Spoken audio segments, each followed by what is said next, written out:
Alright, let's go swap those player positions around because we are in game number 2. Welcome back to the big one, guys. This is, of course, Group C we've kicked the day off with. Following the series will be Solar versus Hearthstone. We should get some pretty good stuff out of today. But for now, focusing on the game at hand, spawning in the bottom right-hand corner of the map. This time, we'll see if we can bring it back. The blue Zerg player, Liquid TLO. In the upper right, as the purple Terran, it is Root Supernova. So this is kind of awesome. When we first threw the tournament together, I think Supernova and Journey were two of the names that really stuck out to both of us.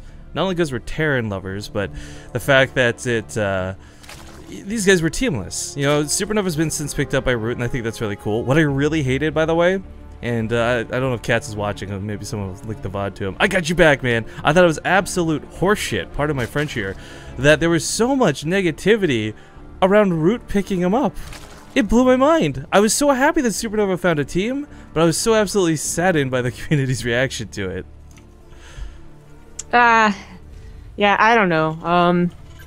My feelings on it, or is that, you know, obviously, and you just announced on Reddit, Supernova goes to a lot more foreign tournaments now, which is kind of like, I don't know, that's what they need. Like, Korea really doesn't have that many tournaments, and Supernova did not make it into Code S, spoilers, so without that, like, what else does he have except laddering and streaming, which, you know, isn't that great. Well, there's going to be that Korean Weekly starting up. The Yes. Lima League.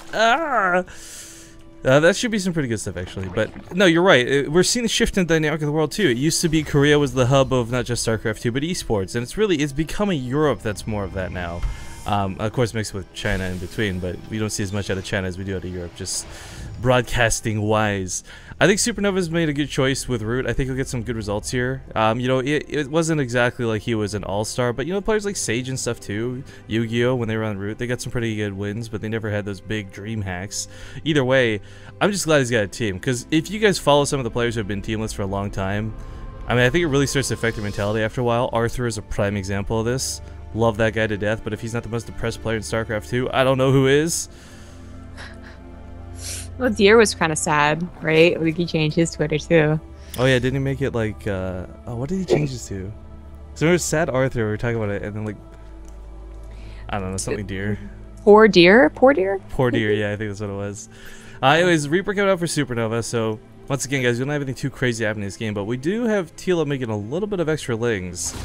Now, yesterday, we actually, was it J-Dong versus Journey, we saw a bit of Zerg cheese on this map, and saw how it isn't the most effective, the most viable thing to do. So I'm really glad TLO decided to stick it to, I guess, the more normal side of things. Well, he did get 8 lings. That's an awful lot. I mean, 4 if you just want to be defensive, 6 if you want to try and squeeze out those 2 lings. 8 is just a lot. Yeah. Oh, because we're back to the Game Heart mod, guys. We can go over these graphs and stuff. We'll show you more of these later, but this is one thing I really want to bring up, and this is so cool. I've been studying a lot of the graph stuff with GameHeart since we started using it, and you'll notice, like, there's gonna be such big dips. Like, the Zerg's gonna have a higher consistent economy, but every time mules are in play, it's gonna become very obvious for a Terran player. As we can see, the mule recently died out, but a new one was dropped, so TLO takes the advantage once more. I love that these graphs track the last 10 minutes of the game too. So while we haven't really had any games in this tournament so far that have had a lot of trading, a lot of back and forth, and those tug-of-war scenarios, you can still see things like army sizes trading out. We can see TLO's invested a lot more into his army supply than Supernova has. I really love that these graphs are getting utilized, and I hope, we're kind of beta testing these. You know, these aren't really built into GameHeart by default. I hope as these get refined, we're going to see more and more usage of it in tournaments, because I'm sure there's a couple of Dota fans out there who are like, hey, this looks really familiar, and I think it's incredibly helpful. Ooh, loses the Reaper. Oh, that's going to suck. Ooh. Where's it going with that? Oh, I was just saying, like, for these graphs can be really helpful for the casual StarCraft 2 viewer, but yeah, losing that Reaper is kind of a big deal. He didn't quite get that secondary scout off where you go back in later to check the gas times, to check for lair. That's I mean, he's not going to see the third base coming down. That sucks a lot for Supernova, actually.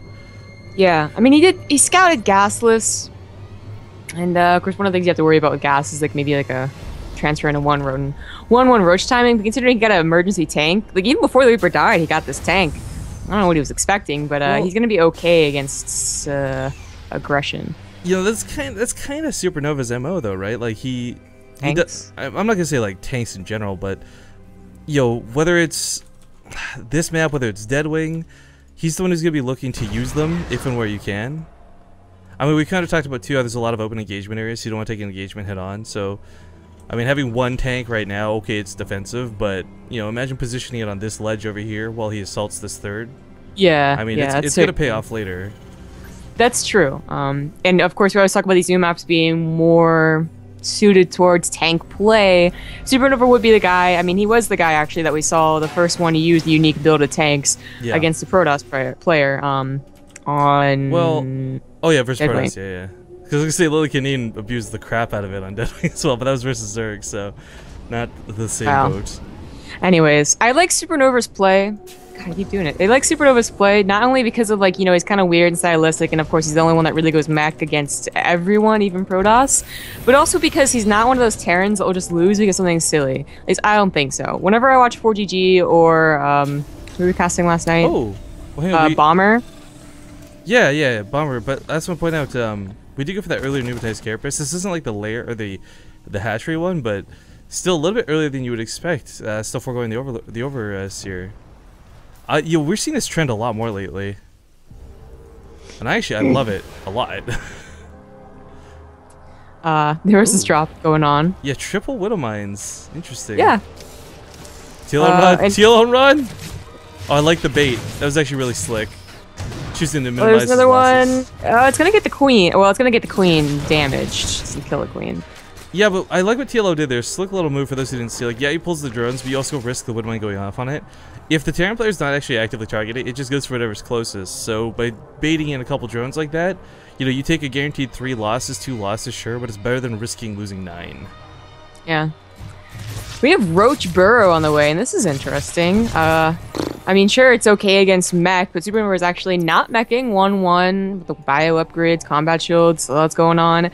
It's still certainly effective. They're going to be able to walk up the supply depot that is down and get into the mineral lines of both the main and the natural, and probably also the third. One missile turret, though, would just stop all of that, and oh, he does it. This is kind of cool, though. We are seeing a big shift in this game. You know, for the longest time, it was only Banelings, only Zerglings. You wouldn't place any other way because mutas were the way to go. And that's kind of what I would expect on this map, quite frankly, especially with the spawn locations.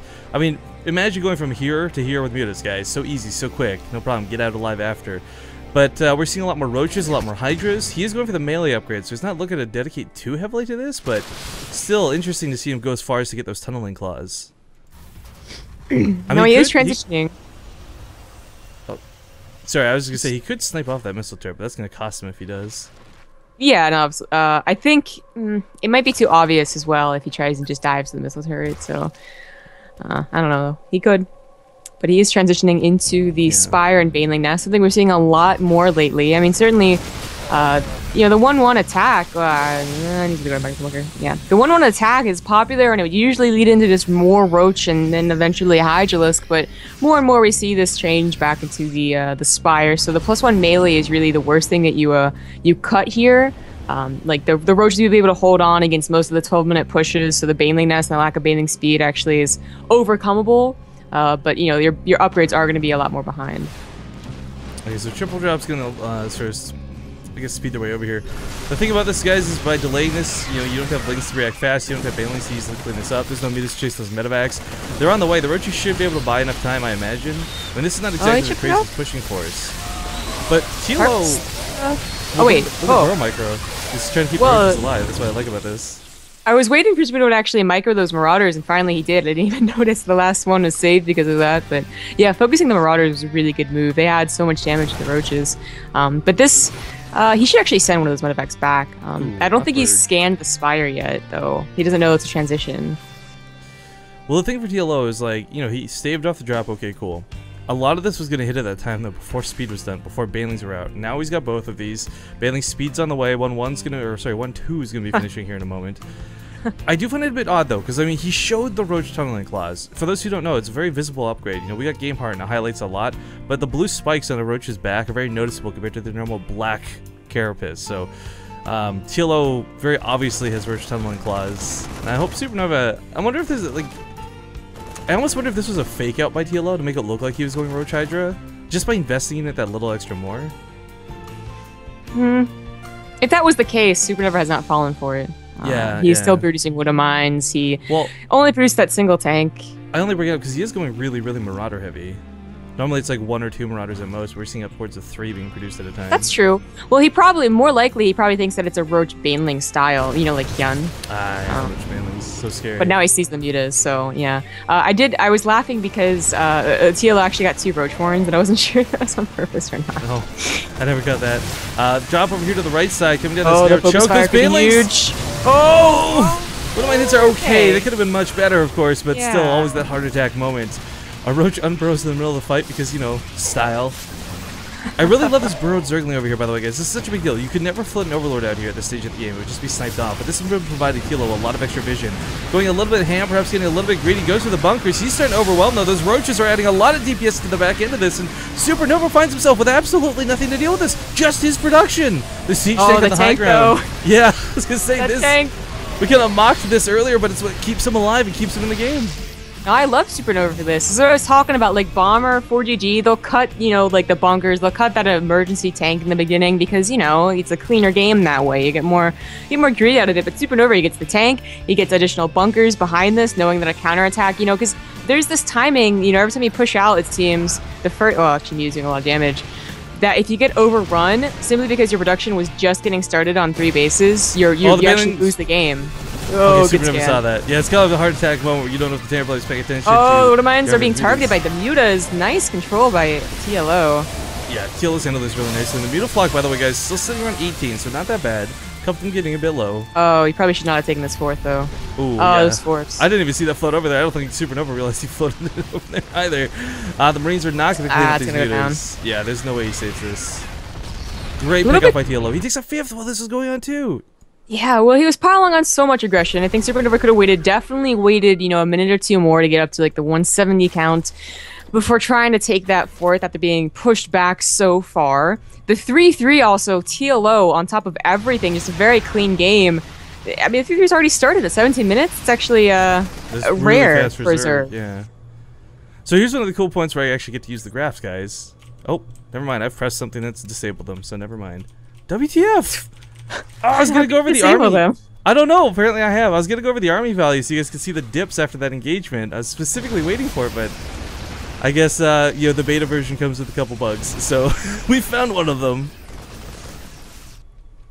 Either way, TLO, I'd say, is in a pretty fantastic spot right now. Not because, I mean, you look at the army supply, yeah, okay, they're kind of even, but as I'm going to point out, both players heading towards their 3-3. And usually a Zerg player in this composition isn't able to afford going for Hive this early at the game. Isn't able to consider Ultras just yet, much less this 5th base. But TLO's been doing enough aggression. He's creeped up all the bases. He knows for a fact Supernova is on 3 bases at most right now. Well, I guess with the exception of a possible ninja base, but that's unlikely.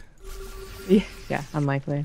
Supernova is also not, you know, he was at a time where, like, his production wasn't that big, and he can't afford a 4th command center again. It's good surround.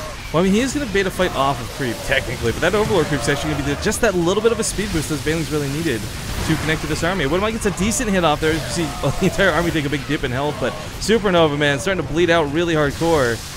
Bring her back to the tank. Use the tank, Luke. Even with the tank, I don't think he's going to win. No, sad to say. The mutas might just be a little too overwhelming. The Banelings actually coming in hard. GG. TLO going to take game number 2.